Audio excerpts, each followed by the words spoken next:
There is now $309 billion sitting in stablecoins, digital dollars pegged to the US dollar, backed by US Treasury debt, and the sitting US president has a direct financial stake in one of them. For the first time in American history, a president's personal wealth is tied to a financial instrument his own government regulates. That's not a conspiracy theory. It's the official record.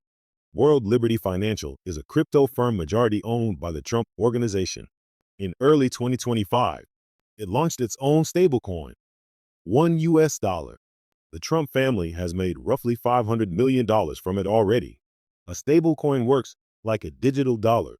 One coin, $1, always. To keep that peg, issuers hold reserves in US treasuries and cash. The bigger the stablecoin, the more treasuries they buy. It's deeply embedded in the financial system. Then, in July 2025, Trump signed the Genius Act, the first federal law regulating stablecoins. His own industry, his own coin, his signature. The law created reserve requirements, ML rules, consumer protections. On paper, sensible, but critics immediately spotted the problem. The regulator and the regulated are the same man.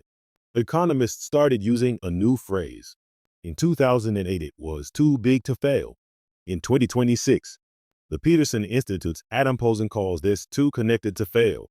The stablecoin issuer has political protection baked in because the White House profits if it survives. That creates a dangerous dynamic. Investors assume $1 would be bailed out in a crisis, so they take on more risk. Capital flows in. The bubble grows.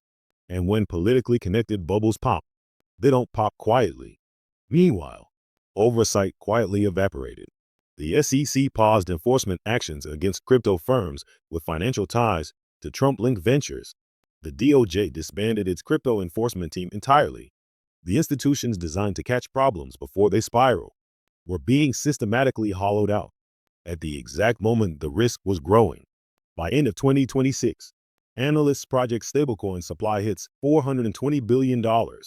That's nearly $500 billion in private money, partially self-regulated, politically protected, and woven into the treasury market. Here's what nobody is saying out loud. If $1 ever faced a run, a mass exodus of redemptions, the president would face a choice: enforce the rules and lose money personally, or protect his own coin and abandon his duty. History says we already know which way that goes. The conflict isn't hypothetical. It's already built into the system. And the last time regulation and personal profit pointed in opposite directions at this scale, it ended in 2008. We just haven't learned the lesson yet. If this is the kind of story nobody else is telling, subscribe. More coming.